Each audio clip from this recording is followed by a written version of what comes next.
शेतकरी आंदोलनावर बच्चू कडूचे अमरावतीमध्ये अन्नत्याग आंदोलन चालू आहे, त्याच्या संदर्भात आपण काय सांगाल? सरकार काय निर्णय घेईल नाही?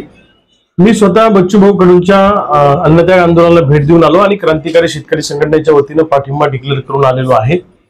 आणि शेतकऱ्यांच्या प्रश्नावर कुणी भांडत असेल तर त्याच्या पाठीशी उभं राहणं हे आमचं कर्तव्य आहे। शेवटी आमच्यासाठी प्रश्न महत्त्वाचे आहेत।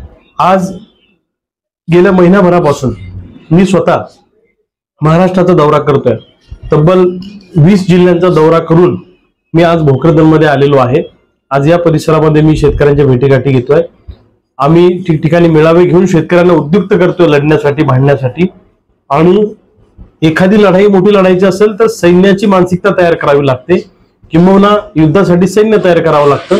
तर हे सैन्य तयार करण्याचं काम सुरू आहे। लवकरच शेतकऱ्यांच्या कर्जमुक्तीसाठी या महाराष्ट्रात भूतन भविष्यातील असं आंदोलन उभं राहील। आणि महाराष्ट्रातल्या शेतकऱ्यांना माझी विनंती आहे की शेतकऱ्यांना एकजूट व्हा आपल्या हक्कासाठी। आम्ही काही भीक मागत नाही आहोत सरकारकडे, तर आम्ही हक्काची कर्जमुक्ती मागतोय। कारण सरकारच्या चुकीच्या धोरणामुळे आमच्यावर कर्ज झालेलं आहे आणि आमच्यावर कर्ज झालं हे तुमच्या धोरणाचा परिणाम आहे। त्यामुळे आम्हाला कर्जमुक्त करणं ही सरकारची जबाबदारी आहे। 6.5 लाख कोटीचं कर्ज उद्योगपतींचं जर केंद्र सरकार राईट ऑफ करू शकतं तर शेतकऱ्यांचे उद्योग तोट्यात गेला, मग आमचं कर्ज सरकार माफ का करू शकत नाही हा सरकारला आमचा प्रश्न आहे। दिलेलं आश्वासन पाळत सरकारने शेतकऱ्यांना कर्जमुक्त केलं पाहिजे। सोयाबीन कापसाला प्रति क्विंटल 3,000 रुपये भाव फरक दिला पाहिजे, तो शब्द सरकारने दिला होता।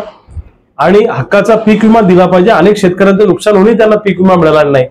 आणि अनेक ठिकाणी बोगस शेतकरी दाखवून अधिकारी कर्मचाऱ्यांनी विमा कंपनीकडून आणि सरकारकडून नुकसान भरपाई लाटलेली त्या अधिकाऱ्यांवर, कर्मचाऱ्यांवर कारवाई झाली पाहिजे ही मागणी आहे। जंगली जनावरांचा आम्हाला प्रचंड त्रास होतो शेती पिकांना, तर त्यासाठी शेतीला मजबूत कंपाऊंड करून द्या, शेतमजुरांना विमा सुरक्षा द्या, अशा अनेक मागण्या घेऊन आणि अवकाळी पावसाने जे नुकसान झालं त्याची नुकसान भरपाई द्या, पीक कर्ज पेरणीच्या पूर्वी शेतकऱ्यांच्या हातात पडलं पाहिजे, अशा सगळ्या मागण्या घेऊन हे आंदोलन आम्ही करतो आहे।